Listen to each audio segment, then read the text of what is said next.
দখলদার ইসরায়েলের চালানো হামলার শক্ত জবাব দিচ্ছে ইরান।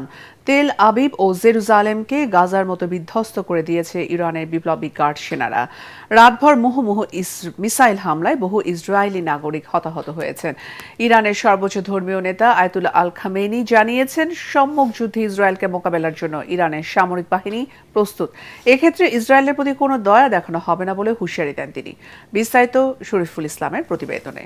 ওয়ালটন আবারও মিলিয়নিয়ার অফারে ওয়ালটন ফ্রিজ কিনে আপনিও হয়ে যেতে পারেন মিলিয়নিয়ার।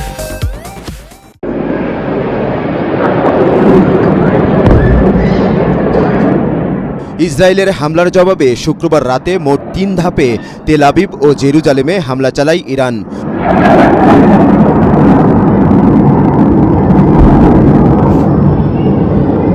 এর মধ্যে কয়েকটি মিসাইল সরাসরি ইসরায়েলের বাণিজ্যিক রাজধানী তেল আবিবে আঘাত হানে।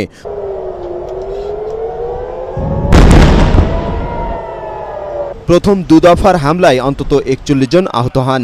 তৃতীয় দফার আক্রমণে আহত হয় অর্ধশতাধিক।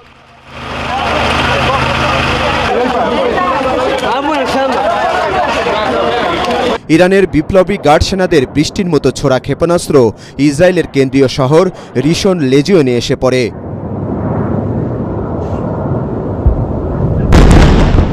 এতে ধ্বংসস্তূপে পরিণত হয় সেখানকার বড় বড় ভবন। আটকে পড়ে বহু ইসরায়েলি। আতঙ্ক ছড়িয়ে পড়ে তেল আবিব জুড়ে। তবে ইসরায়েলের দাবি, ইরানের ছোড়া কয়েকশো ব্যালিস্টিক মিসাইল যুক্তরাষ্ট্রের সেনারা তেল আবিবে পৌঁছানোর আগেই ধ্বংস করেছেন। ইসরায়েলে ইরানের রাতভর হামলার পর সকালে দেশটির রাজধানী তেহরানের মেহরাবাদ বিমানবন্দরে হামলা চালায় দখলদার ইসরায়েল। সেখানে কয়েকটি মিসাইল আঘাত হানে তারা। এই হামলার পরপরই বিমানবন্দরটিতে আগুন জ্বলতে থাকে। এদিকে ইরানের সর্বোচ্চ ধর্মীয় নেতা আয়াতুল্লাহ আলী খামেনি জানিয়েছেন, সম্মুখ যুদ্ধে ইসরায়েলকে মোকাবেলার জন্য প্রস্তুত ইরানের সামরিক বাহিনী। ইসরায়েলের প্রতি কোনো দয়া দেখানো হবে না বলেও সতর্ক করেন তিনি।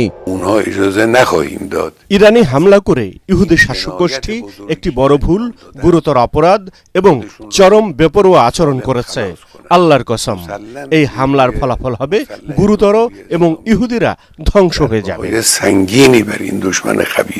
তবে ইরানের পরমাণু প্রকল্পকে পুরোপুরি ধ্বংস করতেই হামলা করা হয়েছে বলে জানিয়েছেন জাতিসংঘে নিযুক্ত ইসরায়েলের রাষ্ট্রদূত।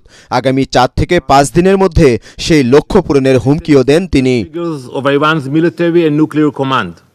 আমরা ইরানের সাথে পুরোপুরি যুদ্ধের মধ্যে আছি। আমাদের যুদ্ধ ইরানের শাসক গোষ্ঠীর সঙ্গে, জনগণের সাথে নয়। আমাদের লক্ষ্য একটাই, ইরানকে পরমাণু অস্ত্র থেকে বিরত রাখা। ইরানে ইসরায়েলের আক্রমণের নিন্দা জানিয়েছে চীন। নেতানিয়াহু সরকারকে অবিলম্বে সকল সামরিক অভিযান বন্ধ করার আহ্বান জানিয়েছেন জাতিসংঘে নিযুক্ত দেশটির রাষ্ট্রদূত। চীন ইরানের সার্বভৌমত্ব, নিরাপত্তা এবং আঞ্চলিক অখণ্ডতা লঙ্ঘনকারী ইসরায়েলের কর্মকাণ্ডের নিন্দা জানাচ্ছে। ইসরায়েলি অভিযানের সম্ভাব্য গুরুতর পরিণতি নিয়ে আমরা গভীরভাবে উদ্বিগ্ন। ইরান ইসরায়েল যুদ্ধ থামাতে মধ্যস্থতা করার প্রস্তাব দিয়েছে রাশিয়া। ইরানের প্রেসিডেন্ট মাসুদ পেজেকশিয়ান এবং ইসরায়েলের প্রধানমন্ত্রীর সঙ্গে টেলিফোনে কথা বলেছেন রুশ প্রেসিডেন্ট পুতিন। মধ্যপ্রাচ্য জুড়ে উত্তাপ বাড়ায় জাতিসংঘে নিরাপত্তা পরিষদের জরুরি বৈঠক ডাকা হয় শুক্রবার। ইরান ইসরায়েলের পাল্টাপাল্টি হামলার নিন্দা জানিয়ে উভয় পক্ষকে শান্তি বজায় রাখার আহ্বান জানান জাতিসংঘ মহাসচিব। শরীফুল ইসলাম, এটিএন বাংলা।